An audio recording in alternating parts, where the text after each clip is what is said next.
ഇപ്പം നിങ്ങൾ മെയിൻ എന്ന് പറഞ്ഞാൽ അച്ഛൻ അമ്മ മകൻ എന്ന് പറയുന്നു. ഈ നിങ്ങൾ 3 പേരിലും ഒരു കോമൺ ഫാക്ടർ ഉള്ളതെന്ന് വെച്ചാൽ ചേച്ചി നായികയായിട്ട് വരുന്നു, സായി ചേട്ടൻ നായകനായിരുന്നു, സായി ചേട്ടൻ നായകനായിട്ടാണ് തുടങ്ങുന്നത്. പിന്നെ ഇപ്പം നിങ്ങൾ രണ്ടുപേരും ആണെങ്കിൽ വില്ലൻ വേഷത്തിലേക്ക് മാറുന്നു. പിന്നെ എല്ലാവരും ക്യാരക്ടർ റോളുകൾ ചെയ്യുന്നു അല്ലേ, നായികയായിട്ട് വന്ന ചേച്ചി. അപ്പോൾ 3 പേർക്കും അതൊരു കോമൺ ഫാക്ടറാണ്. കഥാപാത്രങ്ങളെയാണ് എനിക്ക് തോന്നുന്നു നിങ്ങൾ സ്നേഹിക്കുന്നത്, അല്ലാതെ ഇപ്പം ഞാനൊരു നായകനാണ് സായിച്ചോണ്ട് അതുകൊണ്ട് എല്ലാം ഞാൻ നായകൻ ചെയ്യും എന്നുള്ള വാശിയില്ല. അതുപോലെ തന്നെ ശരിക്കും ഒരു അഭിനേതാവിന് വേണ്ടത് അത് തന്നെയല്ലേ? എല്ലാവരും അവരുടെ ജോലിയെ ആണ് നമ്മൾ സ്നേഹിക്കേണ്ടത്, നമ്മുടെ പദവിയല്ല ആക്ച്വലി. അപ്പം എല്ലാവരും അങ്ങനെയാണ് ചെയ്യേണ്ടത്. അപ്പം ആരൊക്കെ ഇത് ഫോളോ ചെയ്യുന്നുണ്ടെന്നുള്ളത് അറിയില്ല. പക്ഷേ ഇപ്പം ഞങ്ങൾ 3 പേരുടെയും കേസിൽ ഇപ്പം ഹിസ്റ്ററി എടുത്ത് നോക്കിയാൽ അറിയാം നമ്മൾ അങ്ങനെയാണ്. ഇപ്പം ഏത് ക്യാരക്ടർ കിട്ടിയാലും ഞങ്ങളെ കൊണ്ട് പറ്റും. എൻ്റെ ഫസ്റ്റ് പടം ഞാൻ ഇപ്പം നായകനായിട്ട് വന്നു.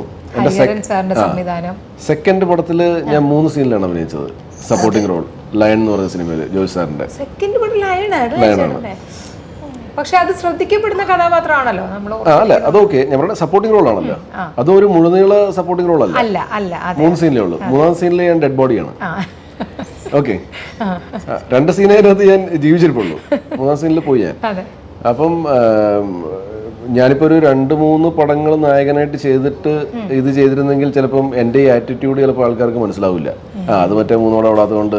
ശരിക്കും അന്നിപ്പോൾ ഇപ്പം ഇത് പറഞ്ഞുകൊണ്ട് ഞാൻ ചോദിക്കുകയാണ്, അന്ന് ആ ജോഷി സാറിൻ്റെ സിനിമയാണ്, ആ സിനിമയിലേക്ക് വിളിക്കുമ്പം എന്തുകൊണ്ടാണ്? കാരണം ആദ്യത്തെ സിനിമയിൽ നായകൻ ഹരിഹരൻ സാർ ഇൻട്രൊഡ്യൂസ് ചെയ്യുന്ന ആൾ, നിറയെ പാട്ടുകളൊക്കെ ഉള്ളൊരു സിനിമ. അപ്പം എന്തുകൊണ്ടാണ് എന്നിട്ടും ഇത് ചെയ്യാം എന്ന് തീരുമാനിച്ചതെന്ന്? പൊന്നി, ഞാൻ സിനിമയിൽ വരണമെന്ന് ആഗ്രഹിച്ചിട്ടില്ല, സിനിമയിൽ നായകനാണെന്ന് ആഗ്രഹിച്ചിട്ടില്ല. സിനിമയിൽ നായകനായിട്ട് വന്നു. അപ്പം അത് തന്നെ ഒരു വലിയ ബോണസാണ്. ഓക്കെ, പിന്നെ ഞാൻ എന്തിനാണ് ആഗ്രഹിക്കുന്നത്, ഞാൻ ഏതാണ് ഇത് തന്നെ അത് തന്നെ കണ്ടിന്യൂ ചെയ്യണമെന്ന്.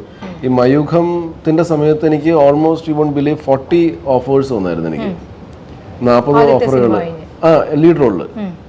അതായത് പടത്തിൻ്റെ ഷൂട്ടിംഗ് കഴിഞ്ഞപ്പോൾ തൊട്ട് റിലീസിന് ശേഷം കുറച്ച് നാൾ വരെയാണ് ഞാൻ പറയണത്. പക്ഷേ ആ സമയത്തൊന്നും ഞാൻ സിനിമകൾ ചെയ്യുന്നില്ലായിരുന്നു വെച്ചാൽ എനിക്ക് ലീവ് കിട്ടുന്നില്ല. അണ്ടർസ്റ്റാൻഡ്? അപ്പം ഈ ലീവ് കിട്ടാത്തത് കൊണ്ട് തന്നെ ഞാൻ ഒന്നും കമ്മിറ്റ് ചെയ്തില്ല. അത് ഒരു കണക്കിന് എനിക്ക് തോന്നുന്നത് അന്നത്തെ എൻ്റെ ഒരു സിനിമയെ പറ്റിയുള്ള ഒരു അറിവ് വെച്ചിട്ടൊക്കെ ഞാൻ അന്ന് പടങ്ങൾ ചെയ്യേണ്ടിരുന്നത് നന്നായി. അല്ലെങ്കിൽ എനിക്ക് ചിലപ്പോൾ ഒരു കമ്പാക്ക് ഉണ്ടാവില്ല. മനസ്സിലായില്ലേ? ഞാൻ ചിലപ്പം കഥകൾ കേൾക്കാണ്ടും അല്ലെങ്കിൽ ഒരു 1 ലൈനൊക്കെ കേട്ടിട്ട് ചിലപ്പോൾ ഞാൻ സിനിമകൾ ചെയ്തു പോയേനെ. പക്ഷേ അന്ന് ഭാഗ്യത്തിന് എനിക്ക് ജോലി ഉണ്ടായിരുന്നു. ഭാഗ്യത്തിന് എൻ്റെ കമ്പനി എനിക്ക് ലീവ് തന്നില്ല, അല്ലെങ്കിൽ ഞാൻ കുറെ പടങ്ങൾ ചെയ്തേനെ. ലയൺ ജോഷി സാറിനെ പോലത്തെ ഒരു ലെജൻഡാണ് ഡയറക്റ്റ് ചെയ്യുന്നത്. പിന്നെ ലയണിൽ ഒരു ഇതെന്ന് വെച്ചാൽ എനിക്ക് ലീവ് എടുക്കേണ്ടി വന്നില്ല. ക്രിസ്മസ് ആ വർഷം എനിക്ക് ഒന്ന് ഫ്രൈഡേ ആണ് വന്നതെന്ന് തോന്നുന്നു. അപ്പോൾ സാറ്റർഡേ സൺഡേ എനിവേ ഹോളിഡേ ആയിരുന്നു. അപ്പോൾ 3 ദിവസത്തെ ഷൂട്ടായിരുന്നു എനിക്ക്. അപ്പോൾ അതുകൊണ്ട് എനിക്കത് മാനേജ് ചെയ്യാൻ പറ്റി. അത് കഴിഞ്ഞിട്ട് പിന്നെ കുറേ നാൾ കഴിഞ്ഞിട്ടാണ് ഞാൻ പിന്നെ അശ്വരുടൻ എന്ന് പറഞ്ഞ എൻ്റെ 3ാമത്തെ പടം ഞാൻ ചെയ്യുന്നത്.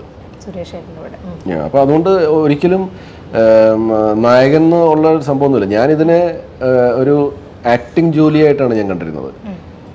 എൻ്റെ ജോലി ഇതാണ്, ആക്ടിങ്. അപ്പോൾ അത് ഏത് പ്രൊഫൈലും ആയിക്കോട്ടെ, ഹീറോ പ്രൊഫൈലോ അല്ലെങ്കിൽ സപ്പോർട്ടിംഗ് റോൾ പ്രൊഫൈലോ അനിയൻ പ്രൊഫൈലോ ചേട്ടൻ പ്രൊഫൈലോ ഇതൊന്നും നമുക്ക് വിഷയമല്ല.